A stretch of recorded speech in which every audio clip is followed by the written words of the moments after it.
Hi, my name is Sage Turk, and 2 years ago, something big happened that would change my life forever. Despite being an active Mormon, Christian, and believer for over 33 years, I lost my faith in God. What I didn't lose was my happiness, my hope, and the curiosity to explore every facet of this crazy adventure called life.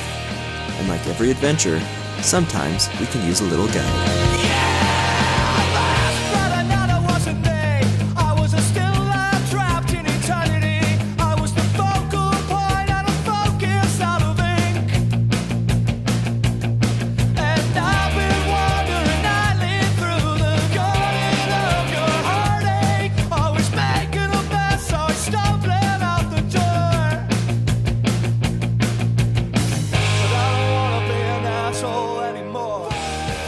Today's episode, Families, starring me, Sage, with my special co-hosts, Matt, Kristin, and Glenn. Also, the Pop Culture Family Fantasy Draft Challenge.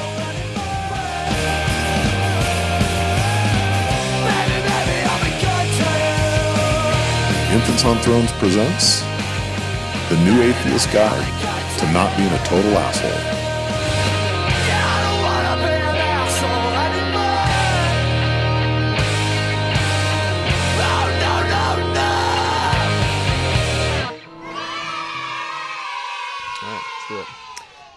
Hello and welcome to yet another episode of the New Atheist Guide to Not Being a Total Asshole. I am your host, Sage Turk. We are 8 episodes in. The topic today is families, and although I'm not sure if people are less asshole-ish now, 8 episodes in, than they were when they started, I'm having a great time, and I'm super excited for today's episode, because I have not just one, I have not just 2, I have 3 incredible co-host with me tonight, the incredible, talented Glenn Oslin. Glenn, hello. I'm not sure how to respond to that. That's good. Okay. That's what I expected. Awesome. You're supposed to say hello. And the incredibly sexy and also talented long couple, we have Matt and Kristin. Hey, guys. Hello. And Kristin's funny, too. She's really funny. Kristin is funny. We met in person, and I was just enraptured. So yes. I'm so happy to have you guys on. Kristin, I do want to apologize beforehand. So I am notorious that with like the name Kristin, I will sometimes confuse myself and say Kirsten, and it drives me nuts because I have like 3 Kristins and Kirstens in my life, and I'm always getting them mixed up. So if I do that, I apologize. The permutation of Kristin is a real popular name for like 30-plus-year-olds. We have all good friends. Well, Krista, Kirsten, Kristin, and Kirsten. So when we all get together, we just don't even know what to call each other. Don't even get me started on Kirstens. Like I can't handle that. That's taking it much too far. I know. Yeah, and speaking of names, Matt, I know like a constant question I'm hearing from infant fans. It's like a little controversy is if it's true. Is it true that your name, Matt Long, is actually short for Matthew Long Dick?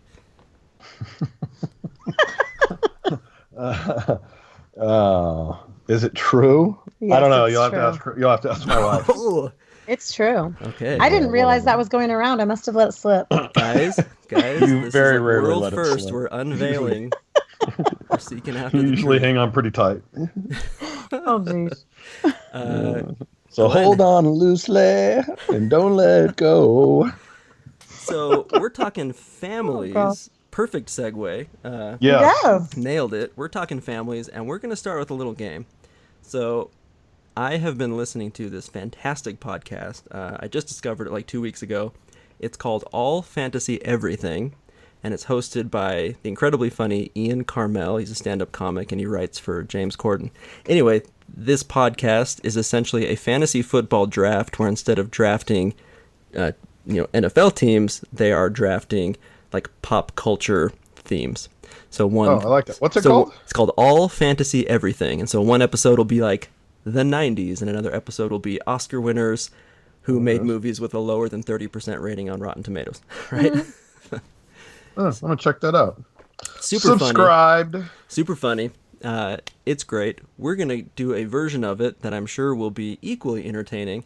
And our topic is pop culture families. So I need you to rack your brains for a second or two and think, for you, who are your favorite iconic TV, movie, literature families? And what we're going to do is we'll go in order. There's 4 of us.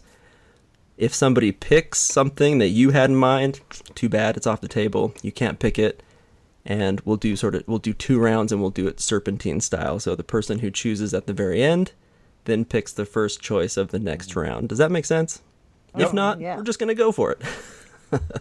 Okay. So, because... Who's yours, Sage? Well, I can't unveil it yet, so you got to think in your head. Okay. And we're gonna. That's right, because hopefully we'll steal it, and then you'll be lost. I'm gonna be so lost. I'm really banking. I have like 2, like ironclad choices, and I think I'm gonna win with them. So I'm trying to think how Glenn's gonna work Westworld into this. That's what I want to see. Yeah, kind of like the fake digital Western family. Okay, so what we're gonna do? I'm gonna allow Kristin, because she is the loveliest of us all. Oldest. Oh no, oldest. Glenn's Yes. the oldest. Actually. Wisest. The wisest would. Kristin, yes. I would like you to choose what order we should go in. Like who goes first, second, third, and fourth. Oh, I get to choose the order. Yeah. Strategic. Okay. Value. I'm gonna do. Wait. we're I'm trying to decide if I should go strategizing first over or here. last. Do I want to? I don't know. It depends on if you have one or not. You may want to go like middle so that you kind of get an idea of what other people say, and then you're like, I don't know.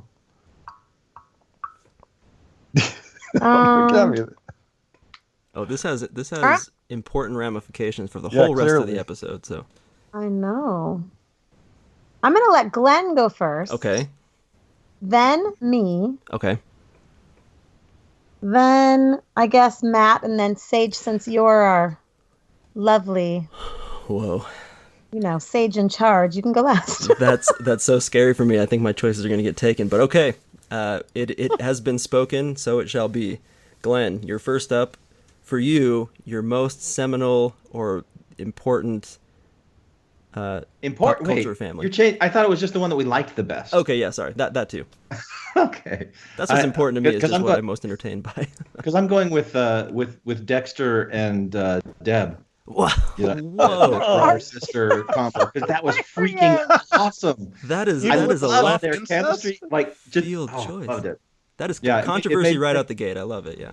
It made me think about my sister, and Whoa, what? she'll be hear that. Glenn, did you watch all of Dexter? I watched all of Dexter except for the very last episode, which I fast forwarded, and I just couldn't stand it. I had to put it to rest, and so I saw him with the lumberjack beard and everything. It was just like, why did they do that? If I could have ended with 2 seasons before it actually did, it would have been like Nirvana. It's true, almost the perfect show. Oh yeah, I actually, my wife had always avoided watching it, and finally this year we were like, let's do this. Let's watch Dexter, and she actually really enjoyed it. We got to like the end of season 4, and she's like, let's keep going. I was like, that's not. I want to protect It's not you. that bad.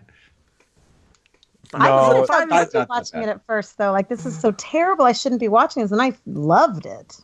Yeah, it's enthralling. It was enthralling television. I will say the Dexter and Deb, like the way their relationship evolved. It's like they're dynamic. I don't know. They were cool together. Yeah, the big mistake in introducing the sexual component, but I'm not. Other than that, it was a great. No, I know. Yeah, it was nice pick other than and that. gross. Yeah. But other than that, it was a great great brother and sister relationship. Okay, fine. No, I'm changing it. Cersei and Change it. The Lannister, perfect. Lannister twins. Also, a That great reminds me brother-sister of, relationship like, up until the big reveal at 10 minutes into it. Yeah. That's good stuff. Yeah, Dexter and Deb. Well, and you guys, I'm sure, knew that they were actually a couple in real life, and it wasn't until after they broke up when they started to actually form that relationship on the show. So that must have been fun. Yeah, weird. Yeah, I always wonder about that. Like, you've broken up, you're kind of angry at each other, and you still have to like make doughy eyes at each other. Yeah. Okay, so strange choice, good choice. We got the brother-sister dynamic of Dexter. So next up, Kristin, I go think with the you're one that next. everyone likes is Modern Family. Ooh, that's okay. So that's a slightly more recent one, although it surprises me how long that show has actually been on for. I mean, it's been Yeah. like Like 5 or 6 Dexter years. should have ended a couple seasons ago. Yeah, I Maybe. think so. So I like how all the family members play off of each other, and then the older family, the brothers and sisters. So Yeah. favorite because there's like three sort of families entwined there. Is there a particular family subset that you like the most, or? I actually like the way that the older sibling, the original family, play off each other. Oh, so you like how the nuclear family? Yeah, the nuclear family. How all of them interact. Oh, so like if you were to go back in time to when they were all in one. Yeah, that would. I like the way. But then, yeah, okay. That seems more real. Like they love each other but hate each other, and Yeah. they're a real family. Yeah, no, there. I honestly believe that I think Modern Family. You're gonna look back on history and say like, what were the seminal moments in, sort of cultural acceptance of gay people and relationships, and I think Modern Family is gonna be in that canon. Yeah, and although there's a criticism of that couple, they say that they're just a caricature of a gay couple, Yeah. and there's some criticism, but I agree with you. I think It's a fair criticism, but I feel like Modern Family, it's one of those shows that feels safe, and you've got a lot of people, like I know Mormon family members that I have are watching it, and they would normally have never, begrudgingly initially. yeah, and they never watched Will and Grace. They would never watch something that was primarily a show about a gay couple, but they kind of weasel their way in there, and I remember the first time they had a kiss, it was like making the headlines. It was like they finally kissed. It's wild. That's funny. Oh, that's right. Pact, I think it was. A peck, yeah. Yeah, that's All right, delicate. I'm up. Okay, I'm Matt, what you going got? outside of the box, and I'm going with Friends. That's good.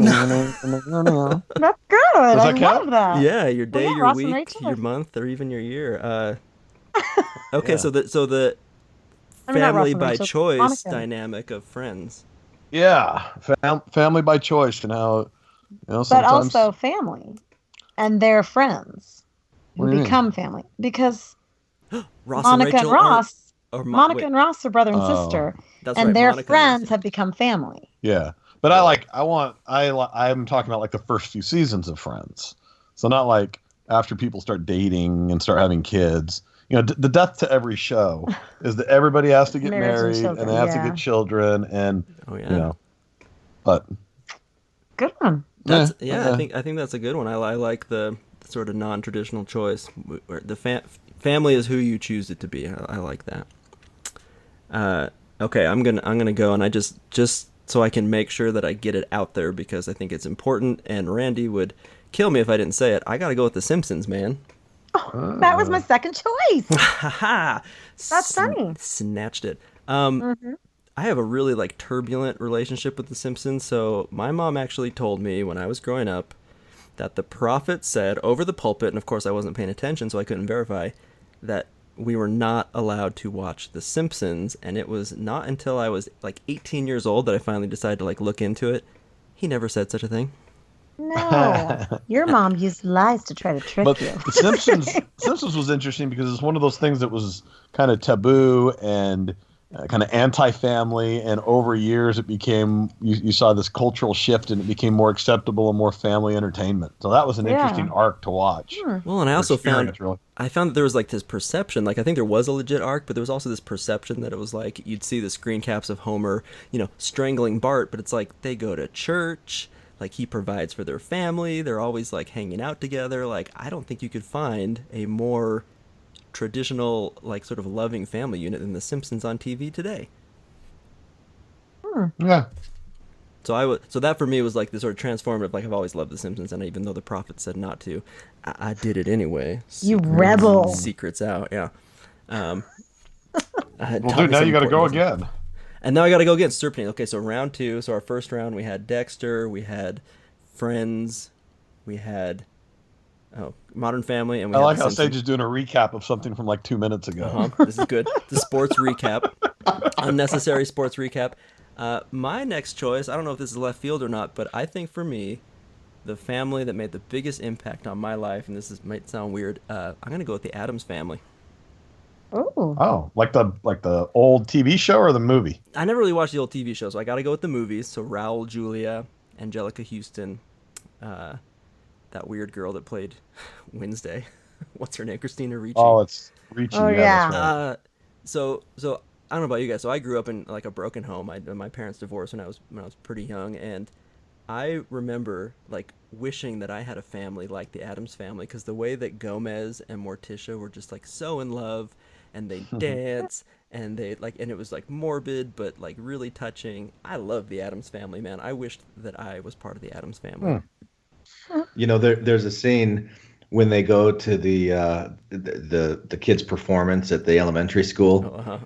You know, and all of the audience is like loving, like big. Oh, this is great! And then it pans across to Gomez, and he just has this look of disgust as he's just like contempt and disgust. And well, I think that every time I go to one of those things. Like you're the Gomez of the audience? Yes. I always feel like I'm sitting there like, yeah, so I totally relate to that. Well, Addams Family had a soft place in our heart because our son was just Gomez in the High School Musical, his High School Musical version of that last year, and did a great job. And they had great characters. And that's great. Yeah. It's well done. Good choice, Sage. I'm impressed. Yeah. Oh, and they still hold up. You go back and watch them, and even the old show actually holds up. But no, Addams Family really set the stage for my future marriage. So now we attempt to kill each other and then fall madly in love all over again. So that's that. Yeah. Now we got Glenn. No, it's back to me. He ends. He went first. Oh, that's true. Yeah, we're Serpentine. Okay, yeah, sorry, Matt, go. Second one then? Yeah. Yeah. So my second one, I'm going with Roseanne. Whoa, the working class. Yeah, I was thinking about that. I was thinking about how it seems rare that you have struggling families. You know, every family has just so much disposable income, and it doesn't seem, doesn't seem to be real struggles. And when they are struggles, it's, Michael P. Keaton has one bad weekend where he's on caffeine pills, or right. And something like that, or no, I'm going to shift mine. I'm going to change mine. Oh no. Mine? Okay, yeah. But I did like that one. I'm going different strokes with the whole adoption thing. Whoa. Okay, there we go. Yeah, it wouldn't seem like a deep cut, but I think that is different strokes. I only remember the kids' glasses that were like real cool. Glasses? Yeah, like glasses.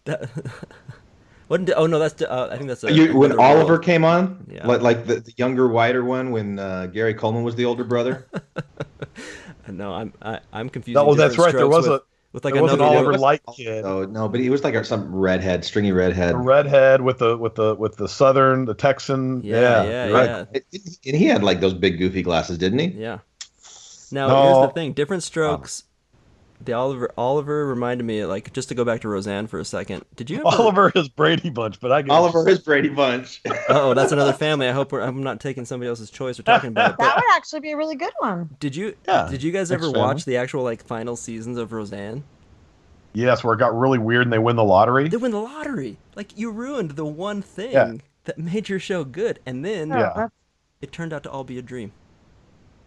Oh, that's right. Yeah, I have watched. I didn't see that. What's that, Glenn? Was it Bob Newhart's dream? No, that would be good. No, it was from the dog. It was the dog from Lost's dream. Yeah. We're getting deep cuts here. No, those are combined excellent choices, Matt. So wait, Other so go back. Choices, so different strokes, just from the idea of adoption and that sort of thing. Yeah. Yeah. Now, what if I want to use one of those? You just took two. Oh, yeah, I did. Sorry. I'm kidding. I'm not. That's true. Double choice. Yeah, I know. I have two too, but I'm gonna. Well, Kristin, go for it. If you need to take two, do it. Well, I was thinking the Cosby Show. Whoa. So that one has complexities. You can't invoke Cosby anymore. Well, okay, I know. But then I was also thinking the Facts of Life from a long time ago. They weren't really family, but they lived together, the girls. Oh, yeah. Did any of you watch the Facts of Life, or is that a girl show? Oh, no. I watched the hell out of the Facts of Life. I loved the Facts of Life. Trudy. Yeah. Yeah. Trudy. And Joe Tootie. and Blair. Oh, Tootie. So you Tootie. screwed up Oliver, and now you're going Trudy instead Sorry, of and Tootie. I totally was like, yes. Sage, your 80s TV cred is just spiraling. Guys, I swear I used to watch it all the time, but yeah, Tootie. Just because Bill Cosby's yucky doesn't mean I can't use the No, Cosby I Show. know. I was gonna do the Cosby Show too, so you're not alone, Kristin. Okay, thanks. You're not alone. Yeah, if you can get past the sort of retroactive, like, I don't know, like, I had the same thing happen with Seinfeld, where when the guy that plays Kramer had that, like, weird racist rant, for a while I couldn't watch Seinfeld, like, without feeling weird, but now I'm past it. Yeah. Yeah. Same thing might happen with Cosby, although it's a little worse. Yeah. Some dads are child molesters, guys. I will say so. That's kind of part of That's the the normal reality family. of it. It's just, yeah, that just happens. It's showing the realities of life. Some doctors, yeah. Doctors that end up raping. Yeah. Well, I'm glad that hasn't been a theme. Like there haven't been any family TV shows based on that. Like that's a reality. In the pantheon of family TV shows, that's still taboo. Thankfully. Thankfully, yeah, I think so. I think we'll probably maintain that for a little while. Oh, I do have to say that the facts of life helped me pass an SAT question because there was one part where Tootie has to learn the periodic table of elements, and she remembers that gold is AU because I think it was Joe says, AU, bring back my gold, and that has stuck with me my entire life. I was like, what's the chemical or whatever it is? What's like the right symbol, the periodic table symbol of gold? And I was like, AU. Yeah, that's hilarious. So I'll that never show, forget that, Sage. Super important. Yeah, see, there you go. It's stuck in your brain. Very good. Okay, good choices. So Glenn, can't do Cosby Show. Sunday, Monday, happy days. Whoa. Tuesday, Friday, happy days. Sunday, again, happy days. That one. The That first, family. I mean, of all the shows we've talked about that end up jumping the shark, that was the show that invented the term That's jump one the shark. Actually, Arrested Development, the Blues. What the hell am I thinking? Yay. That's a good one. I've already got the sound effect queued up. Now the story of a wealthy family who lost everything and the one son who had no choice but to keep them all together.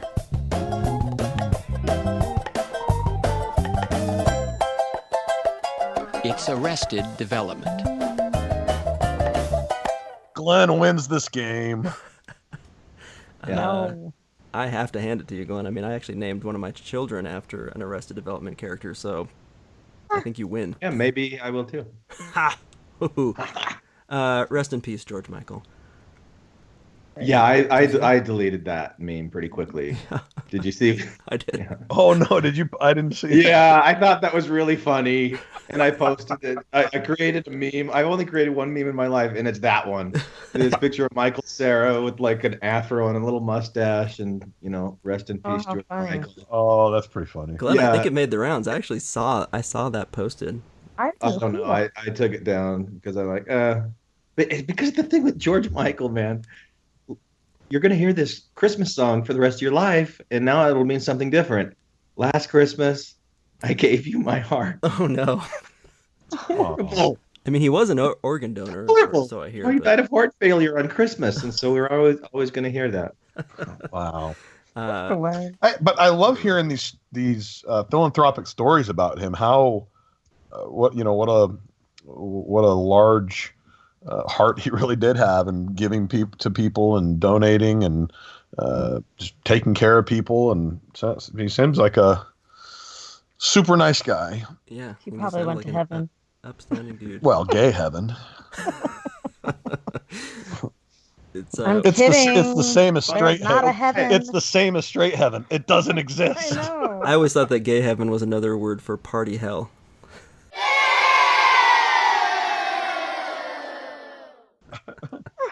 I don't know where I heard that, but it's bad. Gay heaven. That's got to be a saying. That's got to be a thing. Like, nah, I'm not going to go there. Yeah, I don't think Same. that's the topic of our. It's a potential segue though. Okay, so that was So the Blues. that so was the the Bluths. So solid lineups. I'm just gonna throw it out like when the episode comes out in the comments. Who had the best choices? That's for the audience to decide. Who wins the ultimate top prize? Ooh. Well, now we're going to feel bad about our choices. You'll Thanks a Don't lot, ever feel Sage. bad about your choices. You have to live with it. Now, they're super, super solid choices. So, 100%. Go listen to All Fantasy Everything. They do it for like 5 rounds. Like, it goes on and on, but they're great. We're going to segue into our actual topic, and you know what? We almost kind of got there with gay heaven, which just like straight heaven doesn't exist. I was trying to serve you up a softball, man. It went past me, but I went back. I retrieved it. We've got the ball in play.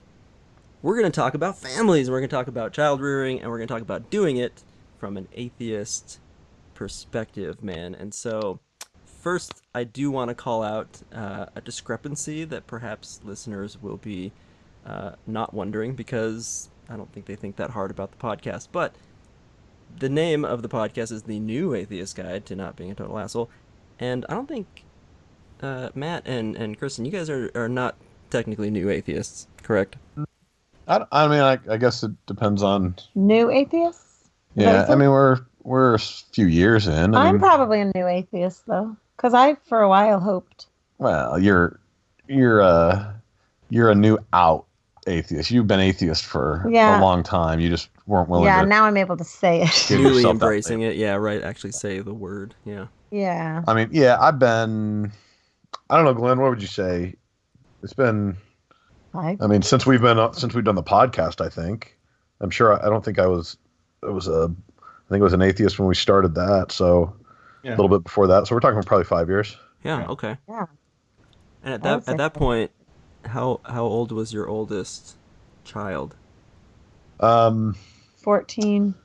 No, 13. Tori, yeah, 13 when I was because she and I were the two atheists in the family for a while. In fact, it was funny when she's Tori probably 14, 13 or 14. Yeah, Tori came out as an atheist, and our youngest daughter, who at the time was, I don't know, 6 or 7, Tori offered an opinion, and she said, "Well, your opinion doesn't matter because you're an atheist." Oh, whoa. Huge burn. Yeah. Well, so it's been a little while. Well, that's super interesting. So was Tori the first person in your family to claim that title? No. She right around the same time I did, and as I started kind of coming out with the kid, Well, you told them what that word even meant, so then. Yeah, but she very quickly identified and kind of, identified to that and said, yeah, that's what I am. But now that we're all atheists, she wants to be Jewish. So she probably just wanted to be something that everyone wasn't. I'm kidding. She's not like that. Classic teenager. Yeah. She just jokes about that. Just got to rebel. Yeah. That's the rebellion. I'm going to believe in God. Well, I think, that it fascinates me because part of what, we're approaching is, my kids, the oldest is 9 and my younger son is 5.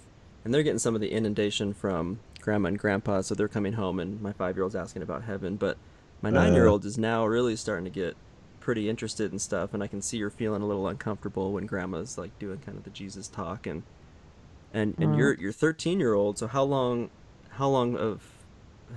had they been in the church? So how much of their life was, I guess? Oh, right. All of hers right up to that then. point. Yeah. Okay, really? So it was. Yeah. So she was in Young Women's and had gone to. She questioned the things at an early age. Yeah. She didn't always buy into. Yeah. She at a very, very young age, she was just not a magical thinker. Right. So when you were telling stories about, Bible stories and things like that, she was always, wait, really? Like, really? And she'd always just question, and she'd have this look and this, like, that doesn't make sense. That's not how the real world works. Right. That's not what she said, but that was kind of her kind of demeanor and her attitude. And eventually when we decided we'd tiptoe into this, right? And okay, so there's the Noah's Ark story, for example. That's a myth, like right. like the Roman, like the Roman myths and the Greek gods. And she literally looked at me and said, "Yeah, I know." It's like, oh, well, I didn't realize that till just a few years ago. Yeah. But I'm an adult man. So just a couple weeks ago, when she was really little and learned the Joseph Smith story, in the Grove, and that God and Jesus came to Joseph Smith. She said she came home from church and tried praying. And she's like, well, if he saw them, I'm going to see him. So she was praying, and they never came to her bedroom. She said, I kept praying and praying, and they didn't come. So she was like, well, that's not true. Whoa. So, and she was probably like 5 or 6. Yeah. And so she just told us that story, but even then, like, she was like, well, I guess that's not real.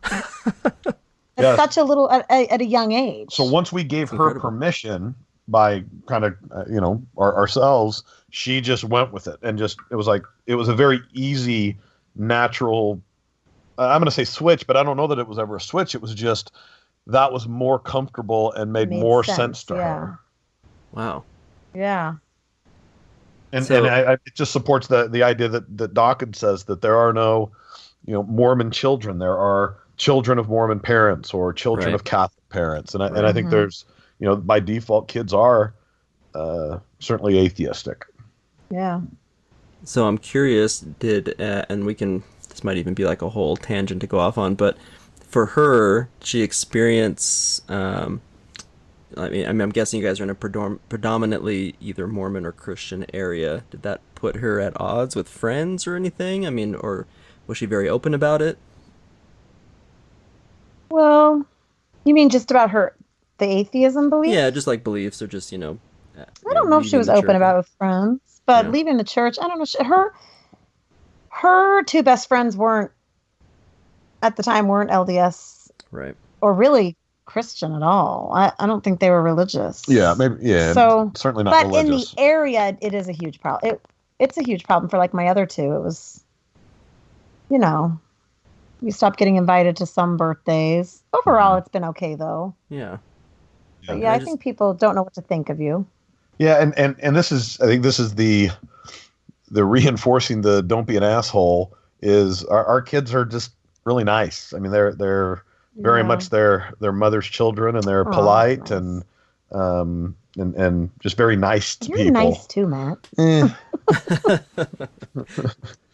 and so I've nice tendencies.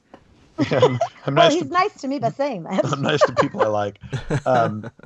So I think just being nice does cover a lot of those things and bridges a lot of gaps, and I think they've demonstrated that. But they lost that. Our oldest Tori was really close with some of her primary friends and young women's friends, and that was like halted to a stop. Going to cut off. Sure. Yeah, so that was sad. But she didn't go to school with those same friends, so that was So she did lose friends over it, but it was Yeah, but I don't. I think it's also not. At least with her circle of friends, it wasn't talked about as much. It was an issue. Whereas with our youngest, who's now 12, and so at kind of 6 or right after 8. Baptized, right? She was baptized, and then we left. We never went back. Yeah. So anyway. That was huge. Like the kids knew, the parents knew. Yeah. There was But they talk about it at her school. It's like kids get into like religious. It's like holy wars over. Wow. Yeah. Because there's this mega church in this area that in the area of the kid where the kids go to school, and so there's really these competing. There's an evangelical movement and this Mormon movement that is very large in where the kids go to school all the way up through high school. So there are these ideological battles at elementary school, and you wear tank tops so you don't believe in God, and seriously, I'm not being hyperbolic. Yeah. And then there, at one point there was a fist fight. 2 little 6th graders. 6th graders are fighting and going to blows over one not community Christ, Central Christian and this Mormon kid, and so that does go on here. Too. Punching for Jesus. Wow, that's right. That's crazy. Because Jesus punches. That's right. Yeah. If you don't believe. Glenn, what about you? Where are your kids at on the belief spectrum? Roughly. I don't know if they would want me talking about it, but that's fair. They're in a different situation than Matt and Kristin's kids, because their mom and I are divorced, and their mom still goes to church and still professes but she doesn't really believe. So I don't know. It's a weird situation. Right. It's not typical, and Right. yeah. I think where I was kind of gonna go with it, and if I'm speaking out of turn, just slap me down. But I think for me the one of the things that I had to come to terms with, and it was this sort of like reality staring in the face, is like, oh, this really, my change in beliefs, there's no way that it can't influence and impact my children, and I wanted it to, because I wanted them to be where I was, but it starts to become, in my mind, it became so much more real to think when I was 9, I couldn't have even fathomed God not existing, and every single piece of it being totally true. And I have this 9-year-old in front of me who's going, oh, so not Jesus either? Like, yeah, well, I mean, not the divine Jesus, and so on and so forth. And her being okay with it, but it is this, okay, I have to practice what I preach. This is getting real. It's absorbing into my kids. And I'm curious if you guys had similar sort of feelings of like, well, now it's real because now it's actually permeated into my children, whether or not they fully believe in the same way you do. Did you guys have any of those thoughts? Ours was bad. At first I was mad at Matt, and I didn't want him to ever even use that word in our house. Yeah, it was bad. one of our. I told him never, or it's going to be bad. Because I just it's gonna be, tell. Let's go. Let's be honest. No, because that's kind of. Are we gonna be making me sound like a total bitch? Oh, Chris, we all sound like total bitches on this podcast. No, but that's really what we was do. like, that could be like a divorce issue. Like this, we have to raise, because it took me a long time compared to Matt to realize the truth and leave. But I really was one of those people that thought, well, we have to raise our kids with some sort of God because we need to have them be morally, like, moral values and all this stuff. And I've come so far, because now that's hilarious. Like, it's hilarious to me that I was like that. Because I've seen such a difference now, the way we parent, and just teaching kids, no, you be nice because we need to be nice, not because there's somebody that wants us to, or that there's somewhere that we're going to go later in life when we die.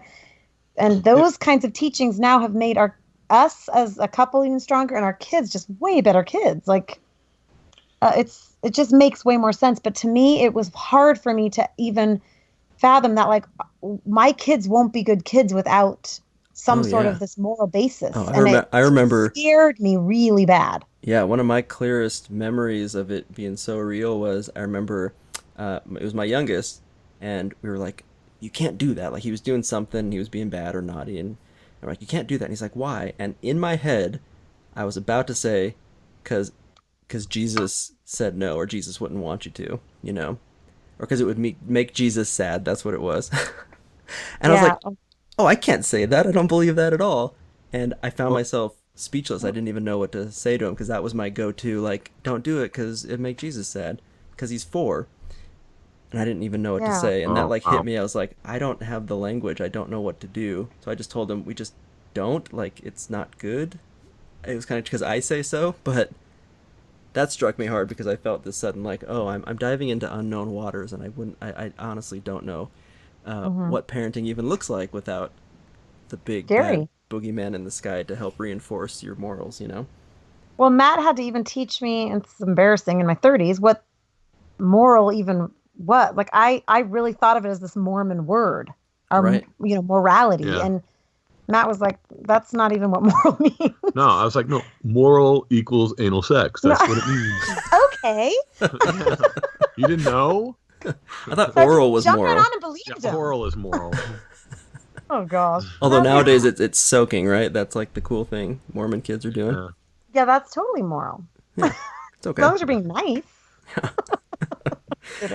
I've learned a lot. I'm gonna slip out for like 30 seconds, and we have our little nighttime ritual with our 12-year-old. So I'm gonna take my part, and you guys keep going. Fair enough. Yes. So parenting. Glenn, just throwing it back to you. So as you've gone through your transition, like, just considering your kids and the whole thing, like, what's been running through your mind, or what's this experience you've had, knowing that you have to account for them? I never thought of it like that. I don't know. Well, you're just a bad parent. I guess that's what. Yeah. It makes it a lot easier if you don't care. about your Well, kids? okay, so I've told this story before on the podcast, but when my daughter Emma was maybe a year and a half, I don't know, she was still in diapers, but she was at that stage where she could take them off. And Uh-huh. so we'd go in there in the morning, and she was just naked as a jaybird. And I love this story. my ex-wife really hated that, and so she would do all these things to get her to stop. And at one point, she invoked Jesus, Yeah. and she said, "Jesus doesn't want you to be naked. Jesus does not like naked girls." She even picked up Emma and she put her in front of a picture of Jesus on the, Whoa. and I hated that. Like, I hated that so bad. And, so that was over 10 years ago. And I don't know if I was an atheist at the time or whatever, but I hated the idea of this God symbol being used to discipline kids or to scare kids, or, you do Right. this because of that. I just hated it. So I think that's why I didn't really give it much thought in the way that I would teach my kids. I tried to speak to them more matter of factly, and I don't Right. know. I mean, that's I do remember like that those feelings of, and this is before fully grasping my loss of faith, but it was, yeah, I felt like dirty using it as like the Santa Claus thing, like he's watching, if you're naughty you're gonna get coal. It was like, because See, God but the says Santa no. Claus thing I did, and I loved. I loved doing that one. The That Santa one's Claus fun. thing is totally different. I love It does, it I does so feel love, different, doesn't yeah. it? Yeah. Go ahead. Hugely different. It's just this And fun worldwide prank we play on every child in America. Like all adults are colluding on this incredible prank on every child. It's so great. Boy, if every prank gave us presents, You're right. Yeah. What a great prank that is. Yeah, it ends with everyone's having a great time. We were going through home videos, some old home videos, the old hi-fi, small little VHS tapes that we had from the mid Right. '90s, and apparently we only pulled that camera out when people were opening presents. It was like birthday, Christmas, really annoying orchestra concert from fourth grade, and then like rinse and repeat. And Yep. but it was so fun to watch those kids go nuts over the Santa myth and everything that was going. It's still a lot of fun. Oh, it's just it transcends time. If I mean, Jesus they've been was doing that that fun, forever. we'd all still maybe be active. That's true. Yeah. But Some of those blessings actually came like, true. but one of the huge differences is that we don't expect that we're going to have our kids believe in Santa past, like 12 or 13 years old. Like, we know that it's a limited time that And we we're know gonna be they'll figure it doing out. it. Like, Yeah, that's They'll right. figure Yeah, it that's out. right. We don't Yeah, believe at a that certain Santa's point, real. even though I've been lying to them their whole lives, they're the dummy. Like, kid, Right. you're 8 years old. Like, come on.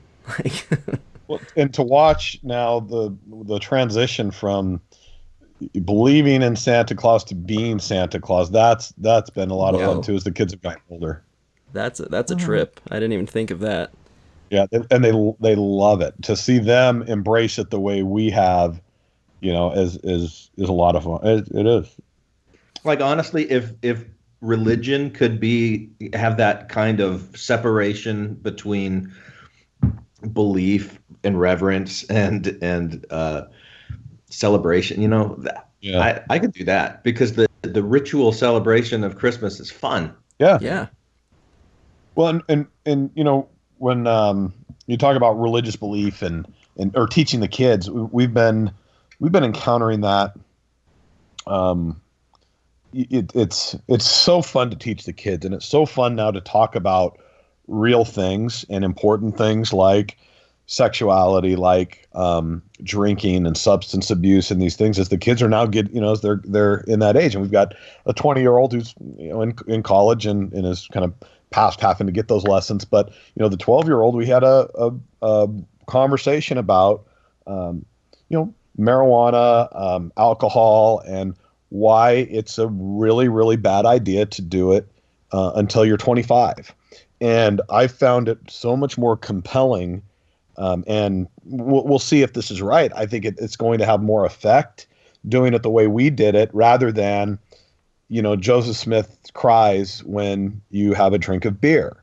And instead it was, your brain's not developed until 25. If you have these aspirations to be whatever you have to be, and my daughter changes from veterinarian to chef to Well, she's been on doctor now for like 2 doctor. years. Yeah, she really is into science right now. She loves science, so we're able to take use the science that she's interested in and say, okay, let's talk about how alcohol is metabolized, and let's talk about that. And so we grab her with some of the science and some of the chemistry, and then talk about the biology and human development and the brain development. And she is just enthralled and loves now teaching other people about it and talking about it. And why, do you know why I will not drink until I'm 25?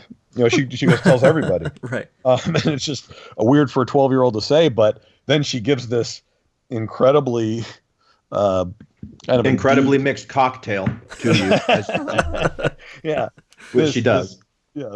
This deep, understanding of why a kid shouldn't drink until 25.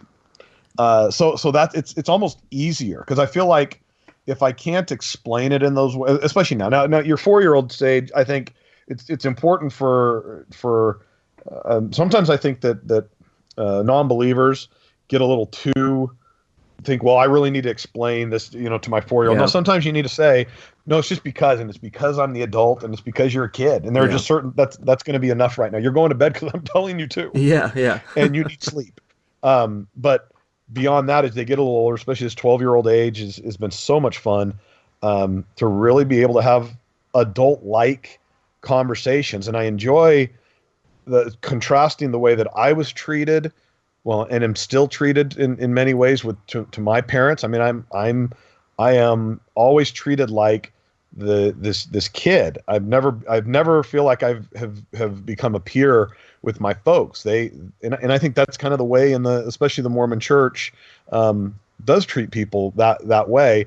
But to not treat my 12-year-old that way and say, okay, you're old enough and there's certain things you understand, so we can have real frank conversations about consequences and about these things, and to explain why maybe you should or shouldn't do certain things or behave a certain way, or whatever the morals and ethics, however those are guided, be able to reinforce them and talk about why those matter. So I'm curious, do you think that it's now easier to have those conversations? Because it sounds like when the conversation's going, you're coming from this place of evidence and science and being honest and open, and that sounds great. I'm curious if just being able to breach those topics, because I think kids always sort of roll their eyes when their parents want to have the real sort of important talks with them. Is it easier, do you think, to now communicate in that way? I think it's incredible. It's incredibly easier. Will you shut the door, babe? Oh, okay. Well, okay. It is easier, and it's easier because very confident, and I'm so much more confident in my positions now. Okay. So I basically say, well, this is how it is. You can see for yourself. Right. I don't have to feel like I brainwash and need to reinforce certain things over and over again, because I think they're going to realize that I'm right about certain things, and test it out for themselves. An example is my youngest did in her rebellious stage one time said, well, I want to be Mormon again. All my friends were Mormon. I want to be Mormon. I said, that's awesome. You absolutely can go be Mormon. We will call our friend and you can go to church this week. Now you need to understand, Mormons don't drink coffee ever. And so you cannot have coffee anymore ever. And, we're going to be going to lunch on Sundays. And so that's not really an option for you. So if you want to be Mormon, we're going to let you be Mormon, and that's okay. And so she goes to church. Right, you go to church. We're gonna go to brunch. Yeah, we're gonna go to the movies, and we're gonna. So basically, it was a huge bluff, right? Like. Yeah. So it wasn't brainwashing; it was more manipulation. Right. Yeah.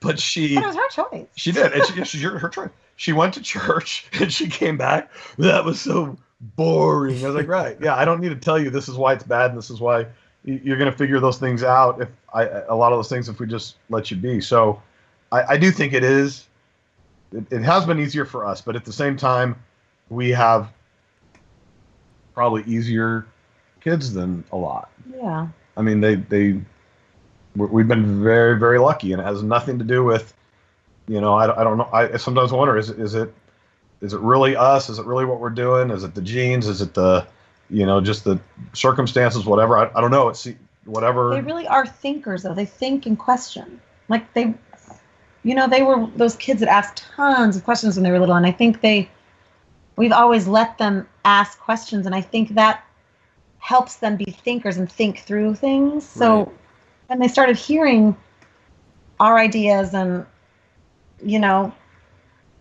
I think they really thought about them instead of just. Well, what I get, they're saying now. And now what I get a little concerned with is when I hear my 12-year-old parrot stuff about Trump, for example, right? Just, oh, Trump's bad, blah, blah, blah. And we say, okay, well, why? Why do you hold that opinion? I know we hold that opinion. You've heard that. But what is it that causes you to hold that opinion? And so kind of requiring her to think through things or to at least, have a reason for why she's saying things. So even now, we try to. Poor Matt makes her write an essay about it. I do make it. When they ask questions, I do make them do research and do essays, and I make them teach us So anytime they ask a question or. Dylan's like, all right, I'll write about it again. Make them go on YouTube and watch the grab her by the pussy video. That's right. Why? Watch this. Oh gosh. But anything. She asked about headaches. I hate headaches. Why do I get headaches? I said, what? I really don't know. Would you go research that and in a few days tell me about why what causes headaches, and so facilitating that type of exploration, I see that as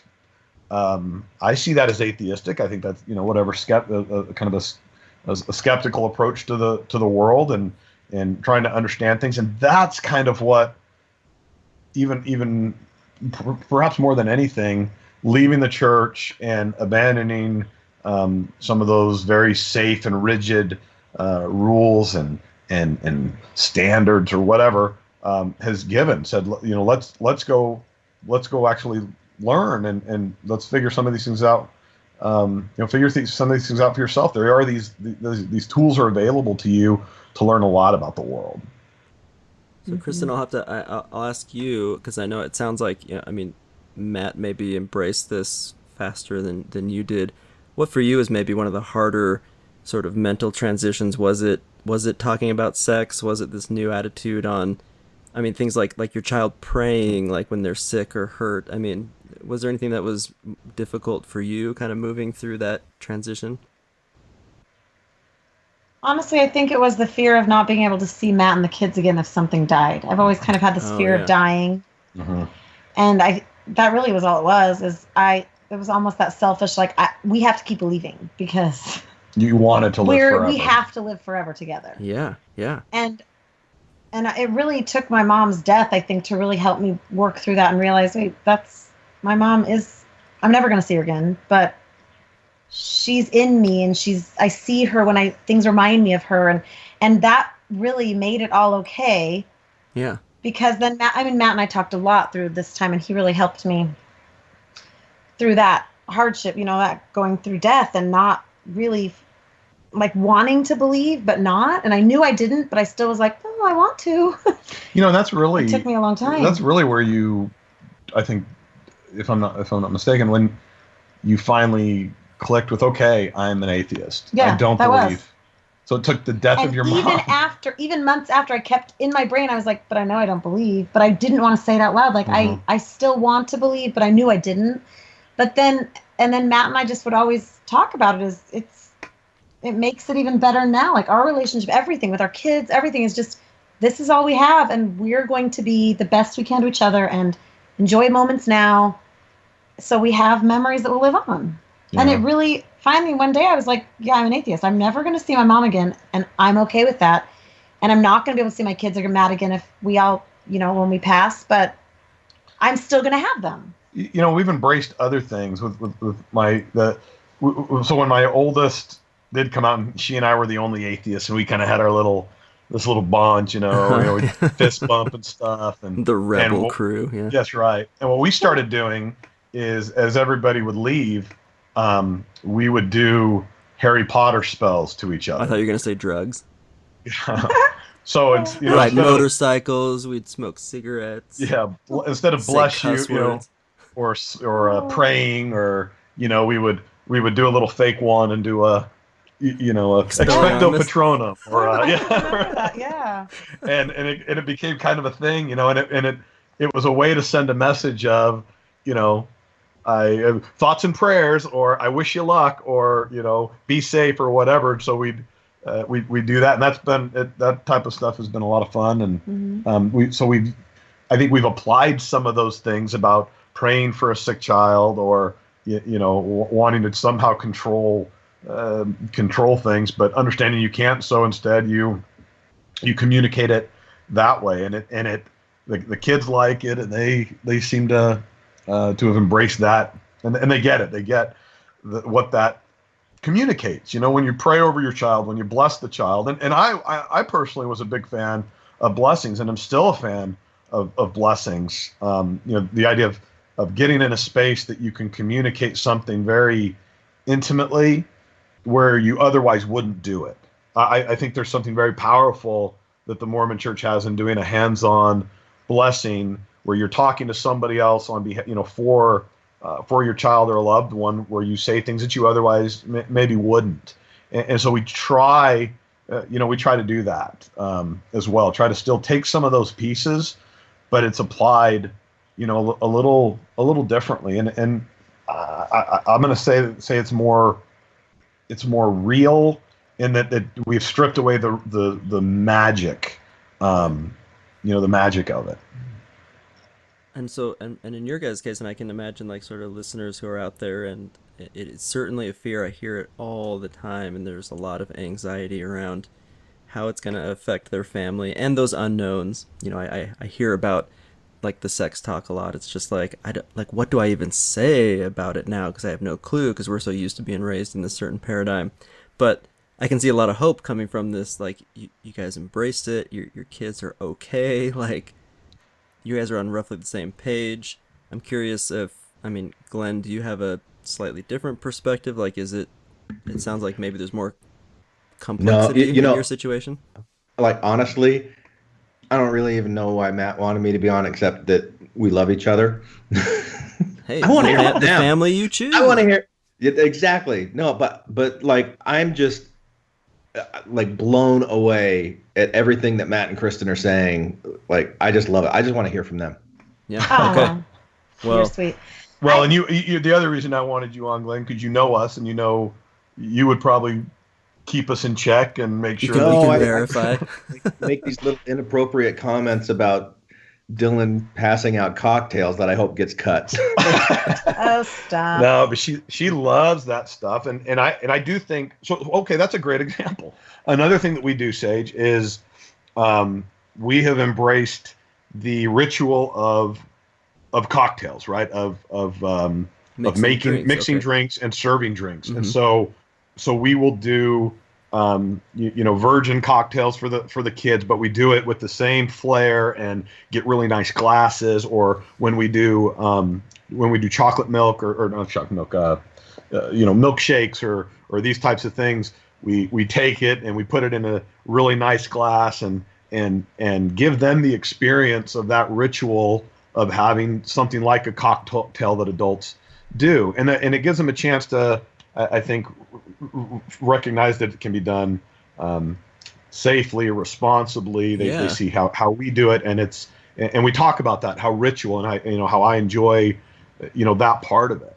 And so Dylan's really embraced that and has seen that, and so she loves to serve, help serve drinks to people and drink, friends, and when we're out and or at home, and but it's very much out there, and at the same time we're honest about there are risks here. These are things for adults, and this is why. But that all those things I think have given them real good hope, a perspective, and will set them up to hopefully succeed in the future.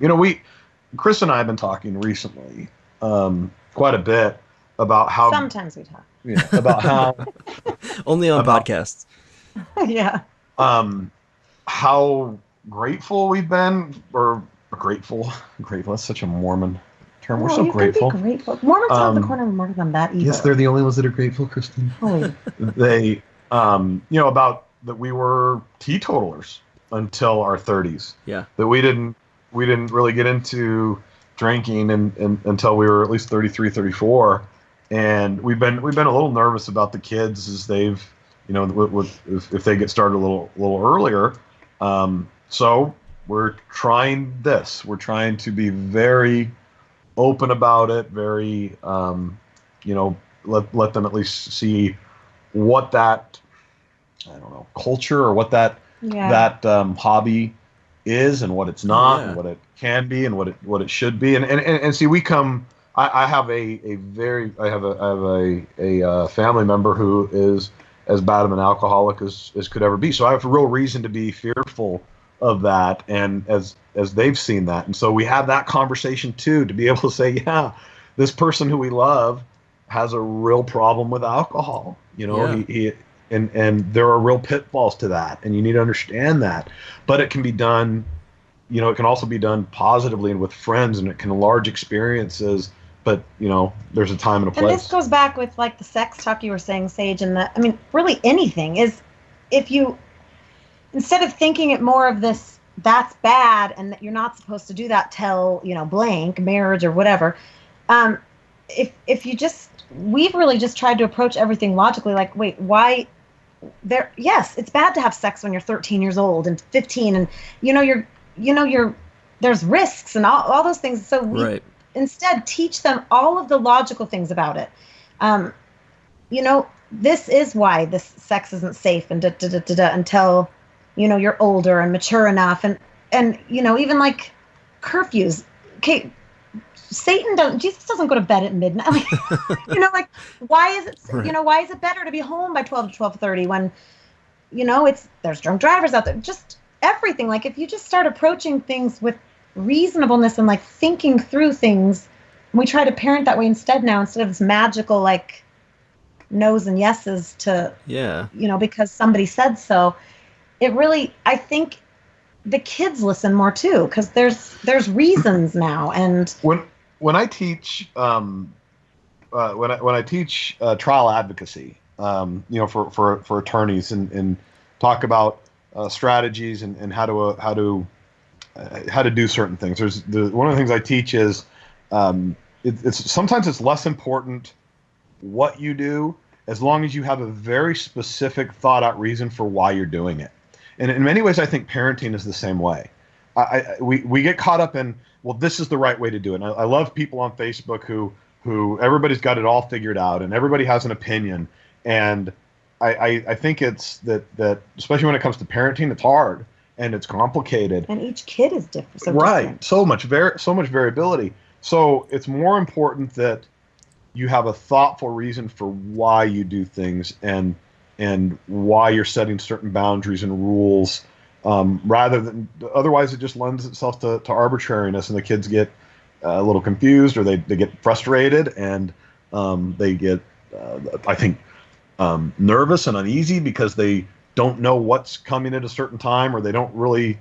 But at some point when you have a real specific reason for why you're teaching a certain thing or advancing a certain principle, then the kids start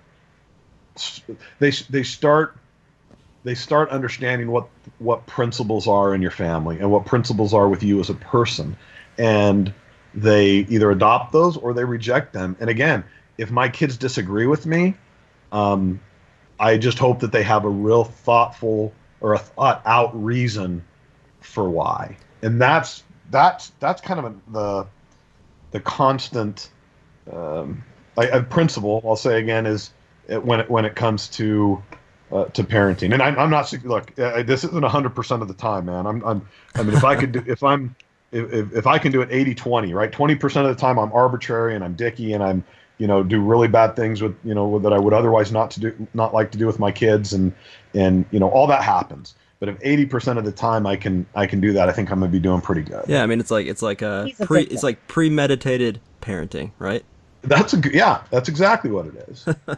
I like that a lot. I mean, that's actually, when I think about when I think about that experience of Bowie asking me why he shouldn't do such thing, and I just wanted that knee jerk because Jesus says no, or John Hamer, I can't remember. I realized in my mind that I had this crutch where it's like I didn't have to think things out beforehand. I didn't have to contemplate, like, actually, I wonder why you shouldn't do that, or maybe you should. And exactly what you're talking about. That's what I've found, that now it's harder in some ways because I do have to actually stop and think, and I have to even unwind some of my prejudices and things, and similar to you guys, my wife and I have had some pretty deep conversations where we almost have to stop and say, oh, I have no easy answers anymore, so what are our go-to answers? Like, what are we going to utilize? And I think establishing things like just open communication and looking for evidence, and Kristin, like you were saying, it's like it doesn't have to be just because I say so, but you can think about the consequences, because I hate it. I hate it when people are like, so you don't believe that, like, actions have consequences? I'm like, bitch, like, I believe in that more than you do. Like, more than you do. Yeah. Because I don't believe in repentance. Yeah, like, you can't Repentance magic erase this thing. I don't have whiteout. It's like opened up our eyes to that. Like, yeah, now it does matter how Yeah, we and in live fact- and what we say to people, and we can't just go home and be like, sorry, God. Yeah, you do something wrong, and you can permanently damage or destroy yourself or property or Yeah. someone else, and it's like knowing this, like, precious little miraculous impossibility, which is your existence, that you're juggling this thing tentatively for maybe 60, 70 years if you're lucky, and not George Michael, rest in peace. Yes. God rest your soul. And- But think about it, if our kids, I'm No, interrupting. no, you're not. If our kids have that advantage of learning that at such a young age, like, think of what they'll do, how amazing they will be, of just growing up knowing, like, wow, how I live really does matter. Yeah, I mean, the thing that I find myself, it's hard for me to fathom, like, my kids and their experience that they're going to have, and we're pretty new at this. I mean, we just barely passed our year anniversary of officially being out, and so go us. Congratulations. We're just getting started. Thank you. Which has been incredible, by the way. I mean, already, like, love every part of it. But the one thing I find myself thinking is, like, guilt played such a huge role in my childhood growing up. Like, I was such a guilty kid. I mean, I was a good kid, but I mean, I remember one time crying my eyes out, and I'm probably like 10, because I thought I had accidentally masturbated because a mosquito had bit me on a private area, and I'd itched it. And I'd avoided it all day long. I was like, I will not do this. I will not taint myself. That was it might have actually been on my taint. That's what I'm thinking. Sorry, that's an aside. I'm laying in bed. I finally itch it, and I'm just like in cold sweats. I'm like, I have offended heaven, and I just don't know what a childhood looks like without insane guilt all the time. Guilt, no kidding. I want to ask you So guys: sad. did you feel as believers that there was a pressure to be perfect parents in the eyes of your kids, and has that changed? Okay, so Does that my question make sense? Yeah. Yeah, that's a good question. I feel like, and maybe Kristin, you can speak more to this. So I know my wife felt that pressure in a different way than I did, even though I did feel like I had that pressure. But, yeah, I always remember. I remember having you see, like, the church commercials and stuff, and there's always, in fact, even just in pop culture, it was always like the dad who cares more about work. It's like he doesn't go to the kid's baseball game because he's, like, working. And I'm becoming an adult, and I'm like, but I gotta work, man. Like, work is important. And I've ended up, like, I would miss a thing, and I would feel like, oh no, I'm setting my kid on these crazy paths, and I'm not showing them prayer correctly and stuff. And I definitely felt an I really incredible felt pressure. that. Yeah. And the perfection that I'm thinking is just, especially recently, as my kids have gotten older, it's easier to tell them, look, I'm flawed. I've done things wrong. I've yelled too much. I've, maybe not been around as much. I've not been, there's a lot of things that I wish I could have done differently, and to start to bridge that with them, or open that conversation has been, I think it's been somewhat healing, and it's been a way to, I don't know, hopefully connect back with the kids and let them realize, yeah, I am flawed and I'm doing my best and I'm trying hard when it comes to them. Because I grew up where we didn't talk about negative things. We didn't talk about like real problems. And so I was certainly taught by my mother by example that you just do not bring up past sins. Like, I ended up finding out through the grapevine that like my mother had this like incredible wild childhood and did all these crazy things that I would have loved to have, I mean, she's not dead or anything, but she'll never talk about it. I would have loved to actually like talk to her about, and I certainly can understand, because I had a piece of it, why like parents will beat themselves up if like a child leaves the church, because they truly feel like it's their fault. It's like their parenting. And so it's nice that I can also be honest, but also I'm like, sometimes my kid is going to do shitty things, and it's not necessarily because I did anything wrong. So on both fronts, it makes it a little easier, I think. Yeah. Well, and I think you find, you talk about or I was thinking about having the answers, and it's okay not to have the answers now, and you have to embrace that. What I love though is one of my favorite things is Glenn and I talk a lot about our families and our kids and struggles that we're going through and trying to figure out, and doesn't necessarily make it easier or that we have any more of the answers, but to have people that you trust and love, and that trust and love you, and know that have some ideas and insights into things. It's really it's enriching to those relationships too. And so that's the other thing that I found as being a dad, is kind of group parenting to a degree with other people that you trust and friends, and to see people going through different stages as their kids are younger, and and that piece of it, in getting to know other, my friends' kids and my friends' family, is that's been different, because I wouldn't go to my dad now. That's what I'm thinking too. I'm like, I totally agree with what you're saying. And if there's a question that I have on parenting, Matt's like the first person now that I think about calling. And I think a lot of that is because, just the friendship that we've developed, but also I don't have, like, I can't go to my dad because we're not on the same page about stuff. Like, I wouldn't ask him for advice or really take it, because it would be something about, reading the scriptures or praying, something like that. Okay.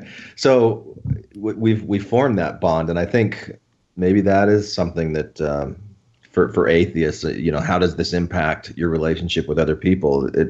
I don't feel like I can go to them, for that sort of thing.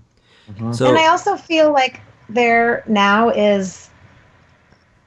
isn't a right or wrong. There is, with the church, there is, you do it this way or you're not doing it right. And and now it really does take a lot of like looking at yourself and talking to your spouse and learning about your children, each one of them, because there isn't a right and wrong anymore. It's what's best for this particular situation and this kid and our family, and even the advice like Glenn Matt would give you, or we give, Scott and Monica, or somebody gives us, or it's like we listen to each other, but we have to ultimately decide what's best for our kids. So in a way, it's nice that there's not this right and wrong or black and white. It's hard. Instead of the pass fail, it's like, I got a C+ on that parenting moment, and I'll take it. Like, but we're really and I will take it. But in a way, we really are getting to know our kids way more than we ever would have, because now we don't just tell them do this because of this. It's really learning to know each other. And the reality is I learned to talk very openly with my kids. Glenn was an example of that, or I think he engaged in that a lot sooner than I ever had the guts to, and he gave me the courage and kind of that model of, those are conversations, I can talk a little differently with my kids now that they've gotten older. And so seeing that from other people, like the other infants and other friends that we have has helped me. So Thanks for throwing me a bone there, Matt, because I've been feeling really inadequate, after hearing that you have your kids go write essays when they ask questions. Only Dylan plays along with that one. Just why so y'all know. have I not done that? I know. Yeah. The other two roll their eyes, and there was never an essay. Dylan will actually go and at least come back with a paragraph and be like, "See, Dad, I did it." Although Tori owes me an essay on why cows have the mucus in cow's milk or something. And you'll like probably get it in 18 million years. So. I'll get that as soon as I get as soon as we get the cell phone bill. Yeah. Oh, geez. So two more questions that are rattling around in my brain. So how old is Tori now? 1920. She'll be 20 next month. This month. Okay, 20. Yeah, a couple weeks. Mm-hmm. So I'm thinking about life milestones. So my first question is what do you look forward to kind of the most with this new mindset, as your kids are getting older? Is there something you're looking forward to more so than you maybe would have in your believing set? And then the second question that'll come on its heels is if you can think of something that you're willing to share, like a hard moment. I think about whether it's your kid asking about death, or has there been a moment where it's this was definitely harder now than it might have been in my earlier years. So let's start with what are you looking forward to? Yeah. Well, do you know? I know what I'm looking forward to. Do you know what you're looking forward to? I know what you're looking forward to too. I'm looking forward to becoming friends with my kids. Oh yeah, I was just gonna say the future. This last weekend, we didn't go out. So it was New Year's, right? The day before New Year's, whatever it was. And New Year's. The whole weekend. Yeah. So we invited. Anyway, we were hanging out here, and the kids were out. And we really encouraged them to stay here, and we got to kind of hang out with them. And we were up late, and we were.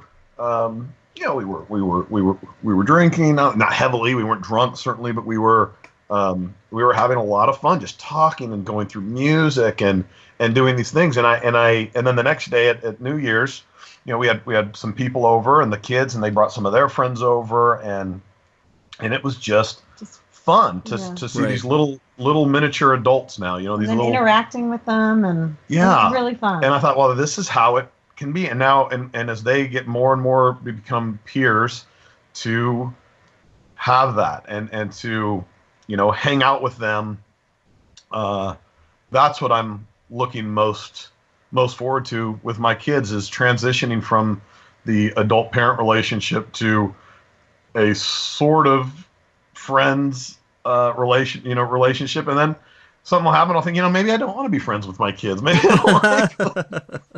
Take it or leave it. Yeah. Yeah, I think there's a chance for that. And I think we have more of a chance to do that now than maybe if we would have stayed. So that's what I'm looking forward to. And I'll tell you, me really the same thing for Matt. But one of my biggest fears is just hoping that they've listened and can make really good choices on their own. Like Tori, turning 20, I'm like, we don't really have.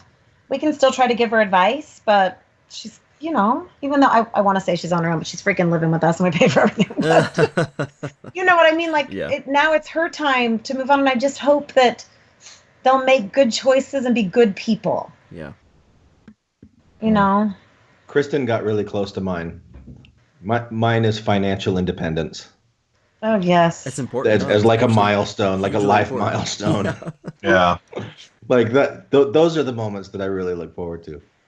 Yes. Yeah, I actually I think I actually was able to successfully explain to one of my kids what a credit card is the other day, and it kind of blew their mind. They're like, whoa, wait. It doesn't just magically pay for things. You still have to pay for it. You're like, yeah. Yeah. And we haven't talked much about our 17-year-old son, but he's getting ready to go to college, and he out of all of them, there's times where I'm like, he's ready to be an adult. He's not an adult yet, but he thinks through things, and he prepares, and if he knows he needs money, he works hard and he saves, and that excites me about his future, because I know that he'll move. He's going to go away to college, and he's driven. Yes, he's very driven, that excites me, to see they're going to have a good future. But then I have to still cross my fingers, because I hope. But that's a kid that we've never had to wake up for school. He's gotten himself ready. He's awesome. And just At A hour. He leaves at 6:15, 6:30 in the morning. Yeah. And he just does everything on his own, and he is so good. He is, I mean, completely better off in out of the church than if you guys would have he stayed would in have the been a church. different person. Oh man, I mean, being able to open up the world for him to step into and take what he really wants instead of being confined to some path that's defined for him. Yeah. Oh. And taking away, like what you guys talked about, is that guilt. Yeah. At such a young age. So we left when he was 12, and guilt would have killed him. Yeah, he has anxiety. It would have. The church would have destroyed him. Just. I mean, not even the gay piece of it, but just his anxiety and his level of guilt and I can't. That's how I feel. I mean, my son, our 5-year-old, he actually wears dresses to school. He's very feminine. He loves dolls and girls and stuff, and that's just how he's always been. It's so ingrained into his DNA. It's who he is. And let me give you my. Oh, go ahead. Sorry. I was just gonna say, when I was I would like go in his room and I would cry for what I knew was essentially a future of inner turmoil and self-hatred, and I just wanted him so bad to just be free to be who he was. And I still have little fears because just the world itself can be a shitty place to different people. But you can call me anytime. But I know. Yeah, but it's like now it's like I look forward to him being able to 100% be able to be who he is, and he's gonna have a dad who's right there. And we watch RuPaul's Drag Race all the time. It's like one of our favorite shows. And if there's ever a kid that's like gonna be an incredible, fabulous drag queen, it's Bowie. He even has the name for it. And there's always a segment at the end of that show where like they get a reward and it's like their parents like Skyping in, and I'm like, I want to be the dad who's just so cool, and all the other drag queens are super jealous because he's got such a cool dad. I want his biggest challenge in life to be that my parents didn't oppress me enough. Like they were just too cool. They're too loving. I'm not supposed to tell me. Funny. Although when he was young and he was in the high heels and with the dolls and with the he'd wrap this have this shirt on his head to have the long flowing hair. I really regret trying to suppress that. You didn't suppress it much though. You were really kind of let him be. I feel like I did. I feel like it was. Hey, take that off. Hey, go put. I felt like there was definitely some inner turmoil as that was going on. What does this mean? And I really regret not only the feelings that I had and what it did to myself, but what I probably must have communicated to him at a young age. Yeah, I mean, you realize how observant and sensitive kids are. Like they pick up on those little cues, Yeah.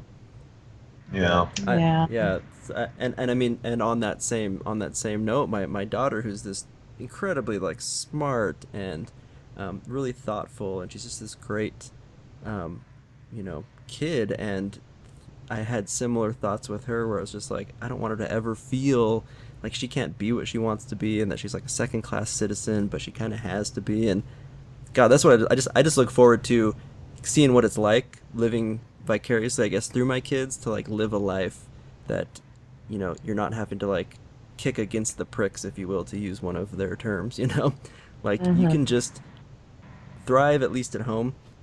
Life will be tough, but I mean, so that's what I look forward to. I'm just like, I have all these like milestones, and I'm like, ooh, I'm actually kind of excited for her to date without all this like weird, like, even though I'm sure I'm gonna hate every boyfriend she ever has, or any boyfriend or girlfriend Bowie ever has, but I'm still excited for that, because instead of it being this like thing that you have to keep secret, and I never could talk to my mom about it, and I just always felt like conflicted. I just look forward to those like life events, like having like sharing, like when they turn 21 or 25, now I'm rethinking the age, but like sharing a drink with them for the first time, or taking them to their first R-rated movie, or having like these important life moments and being there for it.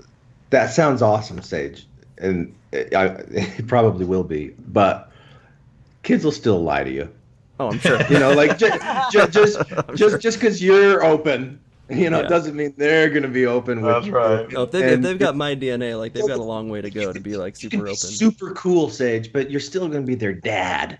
Yeah. And, Well, I think Patton Oswalt has like a bit about that, where it's like the cool like hippie parents like end up having like the most like conservative, closed-minded kids, or something like that's their rebellion. Well, so our kids, we would tell them how cool we are. Like, Yeah. I don't think you understand how cool we are. Like, why won't? So they would for Huge a while. eye rolls. Yeah, Huge for a while eye rolls. they wouldn't come over here. They wouldn't bring their friends over, and we're just like, hey, bring your friends over here. We'll get pizza. Guys, we're cool. You go to watch a movie. We'll leave you alone, but we would like you in the house. And finally, we told my son. I said, look, why don't you guys come back here? What can you do over there that you can't do over here? You're going to leave for school soon, and we'd like you here more. And they came back, and this was this weekend. They came back with her friend, and his friend was just hilarious. And we were visiting with her, and then the next day, a group of friends come over, and apparently they needed their friends to tell them how cool their parents His were. friends had a blast at our house. Yeah, now Tommy's like, yeah, my friends had fun. I'm like, oh. Now it's your turn to eye roll. It's like, oh, okay, sure. Yeah. Gary right. says we're cool. Now we're cool. Yeah. So what's Now we just chat. We did a little tick mark on our cool graph on the back of our bedroom door. That's right. Yeah, the friend validation. Yeah, it's an important milestone. My kids don't know how cool we are. Damn it. Oh gosh. So what's been hard? I mean, life. Yeah, It just is. And it's the knowledge, and the knowledge that things may not work out. yeah. There really are monsters out there, and sometimes those monsters bite, and sometimes it may not be okay. Actually, on that note, I mean, Matt, knowing what your line of work is and that kind of stuff, I mean, do you I don't want to say like purposely try to expose your kids to it, but like, is there a more of an effort to address the darker things of life, or do you just figure they're going to figure that out on their own? Well, I mean, with my job, when we talk about my kids here talk, and they know what I do, and so they ask questions, and they picked up a lot, and so we've had to, they've been exposed to stuff necessarily, and so we've talked about it. I think we've talked about the underbelly of the world, and with this election and kind of things that are happening. I mean, we had a conversation. We don't know what's going to happen. We don't know how great. There could be problems. It may not work out. Things may not work out, and it's really hard. And we're talking about with college, and with how expensive life is now, and jobs changing and industries going away. That it just I think it was a lot easier when we were kids to, what do you want to be? Oh, I want to be a journalist and a cop, or this and that. A journalist. And now you realize, Right. Yeah.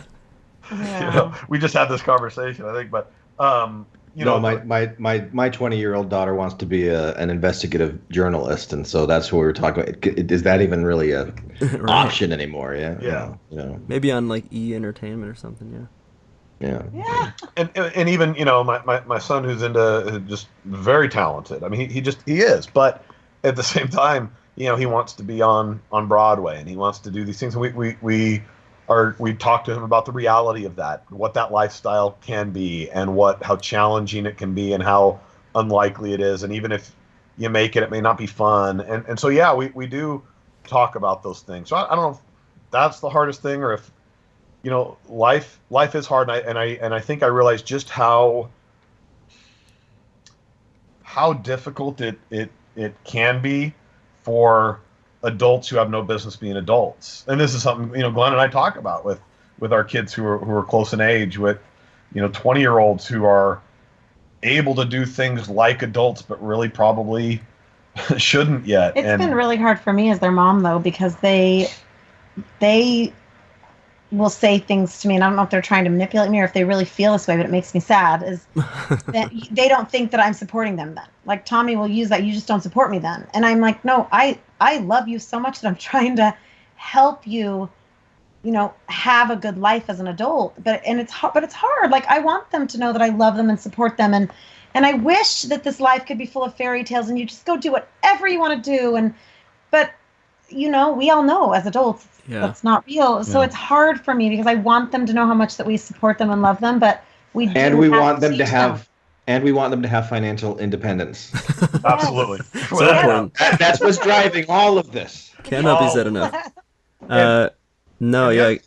The other thing I've learned, if I may, sorry, I'm Please, talking please. a lot, but is oh shit, I lost it. Is it about what's hard?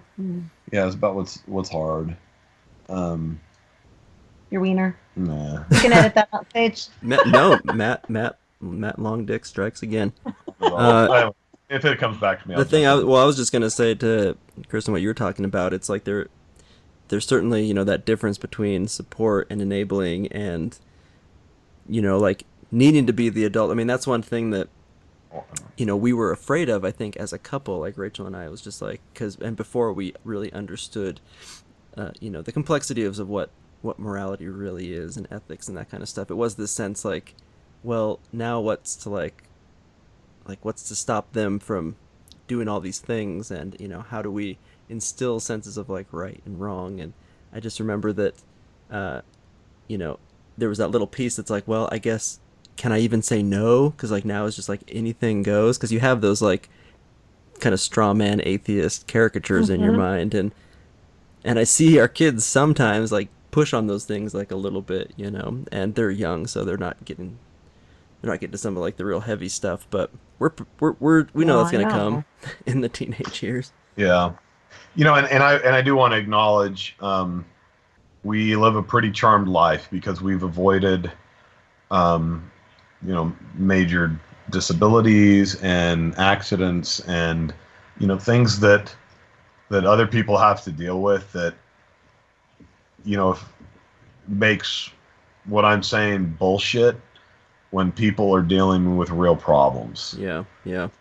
That sometimes It's I feel like, that I way too. It's like acknowledge atheism sometimes feels like it's available to, it's sort of like a privileged viewpoint in a way. I sometimes feel that way. Yeah, it's they say it's a luxury.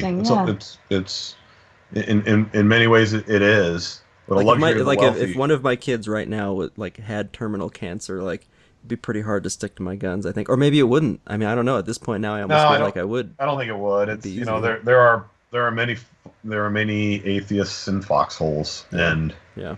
but I you know, I think but it's easier to say, oh yeah, you do this, you do that, when, you know, I don't have a kid who's, well, and doing the work that I do, and I represent juveniles, and, you know, represent people who've been charged with crimes, and especially when kids are involved, or young, you know, young adults, 18, 19, 20, up to basically, you know, young 20s. It really hurts my heart to see some of these kids now having to be saddled with some of these things, whether it be a felony conviction or sometimes even worse. You know, and other things, you know, So I don't want to spin this as if, oh yeah, atheism is the answer, and it will make life easier, and I think it does. I definitely think the hard things of bringing kids up out of the church are easier than what the hard things are in bringing kids up in the church with some of that other baggage. Yeah.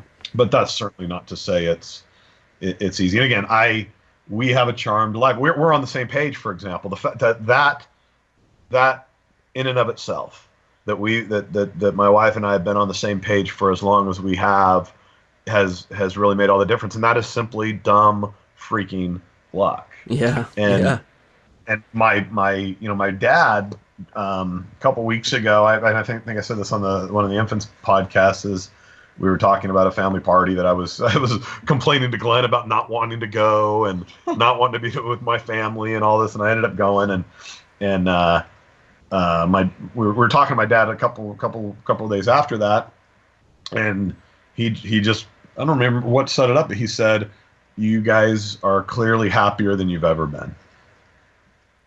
That's and cool. that was a real acknowledgement from him with his beliefs and everything else, and I don't know, that was his well, I know that nice a compliment. That would have given me cognitive dissonance. I mean, to truly acknowledge that an atheist couple could be happy or happier even than we could be. I mean, that would have blown my mind.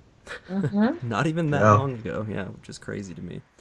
So we're pushing past our time mark. So sort of as like a final thing, I'm just thinking, as closing statements, for those people out there, and there are many, that atheism has become real for them at the thought of like now they have to be atheist parents. Like it's a different thing when it's yourself and it's your secret turmoil or whatever it is inside of you, but now you have to do it.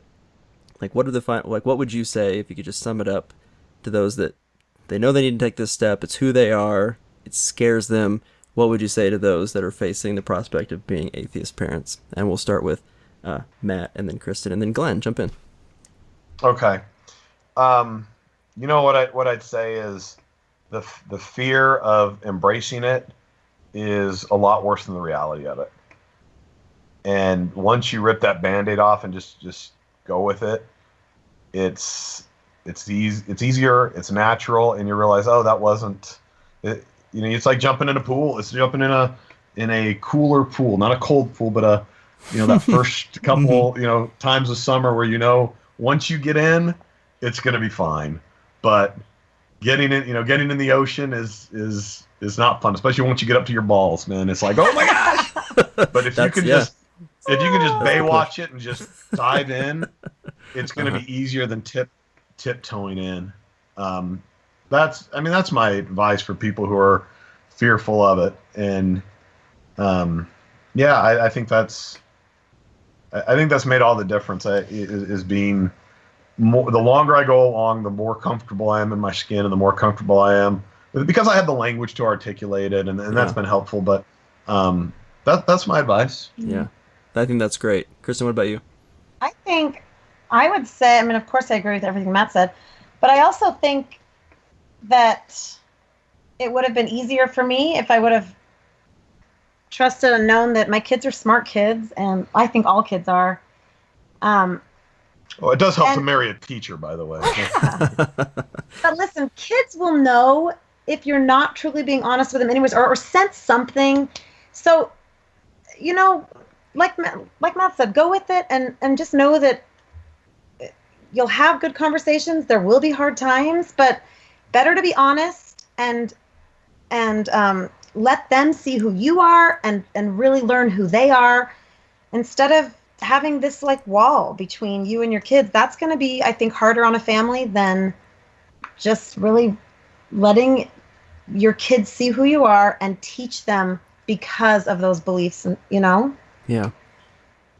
Wonderful. That's great. I don't know. No, I think hopefully that's good advice. Yeah, it's awesome. Glenn, what about you?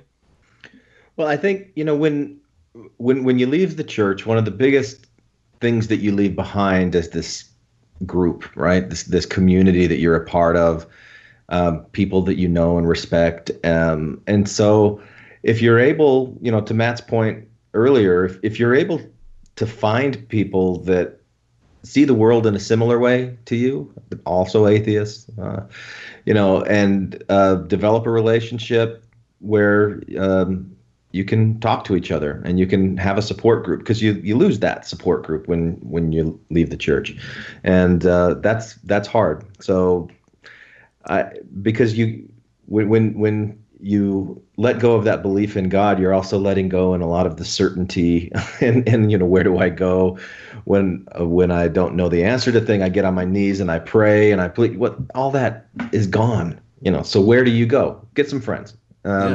Get some people that you can talk to, have some, become part of a community if you can. Maybe take some classes on finances and wealth management. Wealth management, yeah, but just seeing how other people parent, and being able to ask them questions, learn from them. It's I think that's something you lose when you leave the church. So you got to find it someplace else.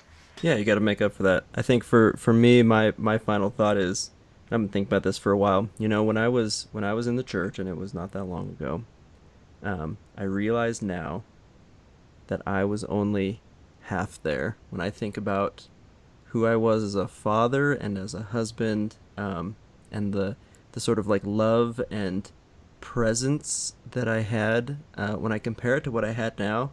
I would truly say it was like half of what I'm experiencing now, the love that I feel for my kids, and I truly believe a lot of it, most of it comes from now this greater understanding of how fragile all this is. I love them more. Like it's so much more important to me now. Like I don't have the do-over. I don't have the atonement to fix my deficiencies.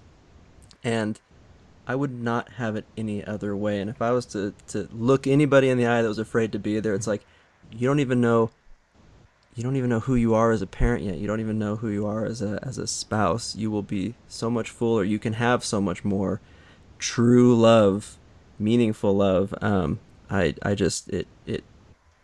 I look at my kids now as they're sleeping, and I just like, it takes my breath away, because I wouldn't have sat there and pondered like I do now. And I hear the sad, sick things that will happen in life, and I truly walk over and I look at these, like, frankly perfect kids laying there, and I think, this is the most precious thing in the world to me, and I would not have it any other way. And I thank atheism for that. And you guys were great examples of that, being able to willingly admit it. Sage. Yeah, it's awesome. So don't be afraid of Well, it. I'd like to take this opportunity to make an announcement. What? Are you pregnant? I'm not pregnant, but I'm really glad Glenn's here because he'll get a kick out of it. What? So it's something I've been thinking about for a long time. But so I think Kristin and I are going to start doing a atheistic parenting Yes. Yeah. ongoing series with Infants on Thrones, which means I'll never get to it, or we'll do one and then never do another one. You'll like intersperse that between the missionary story. The mission one, yeah. the gay, Yes. Oh, right, the one you did with Benji. Right, Benji. yeah. That was going to be ongoing. Now, the hope I have for this one is this will be a lot easier to coordinate. Yeah, you just turn on the mic. Yeah, because we live together and we generally sleep together. And you usually like talking to each other. Usually, yeah. So that's because as we've been having conversations with the kids, and it really has caused me to kind of think more, and so I think there's We could be like a Dr. Ruth, but instead of people calling in about sex, they call in about parenting. kids. Yeah, now that we have the answers. Oh man, it's like if Dr. Phil was having sex with Dr. Ruth. That's right. That could be us. Now, again, our answers probably wouldn't make sense to a lot of people because our kids are different and we're different. We don't have all the answers. Guys, I think that sounds incredible. I mean, I know for a fact that there's a need for it. I mean, I'm getting deeper into the community, and it's just like I hear this so often. Just like Glenn said, just listening to you guys, I know I speak for a lot of people when I say that I very much look forward to that. I hope you guys do that and make it a consistent thing. I'll be tuning in. Sweet. That's for sure. Yeah. Oh, thanks. Well, I'm glad you invited me on. It was an absolute pleasure. I'm so glad you guys came on. Thank you so much for doing this. Thank you. Yeah, Paige. sorry it's taken us so long to get this finally laid down, but that's how it's been for.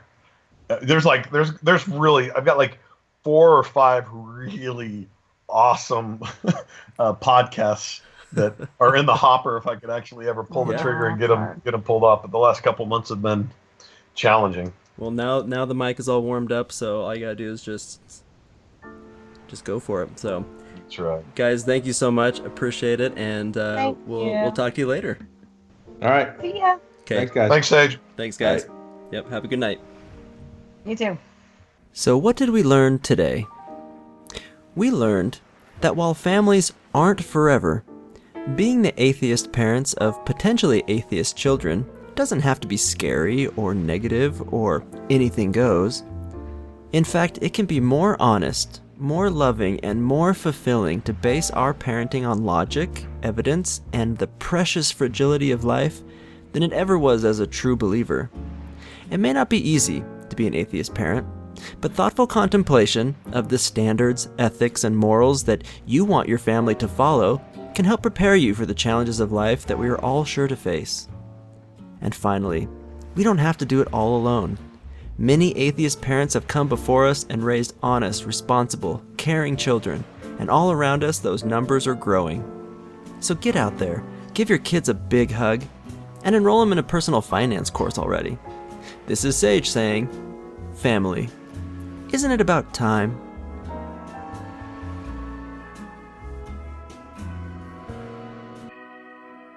Sometimes in the morning I am petrified and can't move, awake but cannot open my eyes, and the weight is crushing down on my lungs. I know I can't breathe and hope someone will save me this time,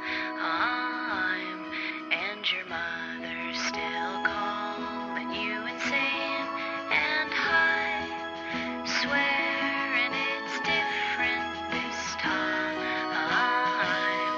and you tell her to give in to the demons that possessed her and that God never blessed her inside. Then you hang up the phone and feel badly for upsetting things. Crawl back into bed to dream of a time when your heart was open wide and you loved things just because, like the sick and the dying.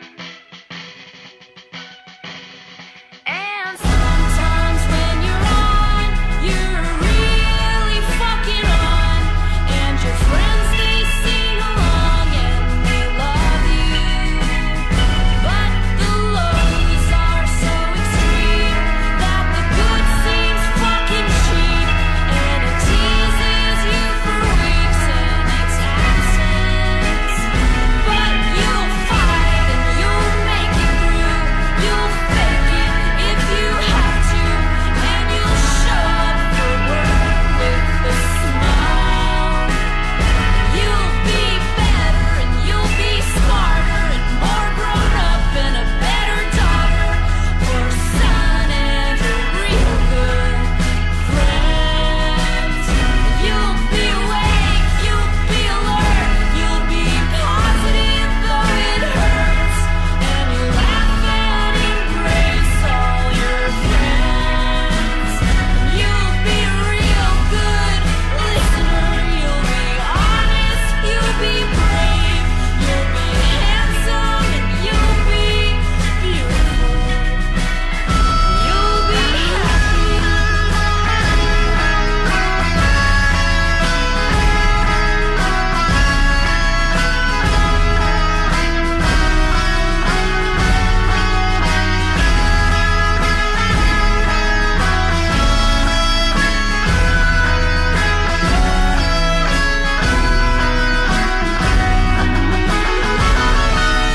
Shit may be coming in, you're weak but not giving in to the cries and the wails of the valley below. And your ship may be coming in, you're weak but not giving in, and you'll fight it, you'll go out fighting all alone.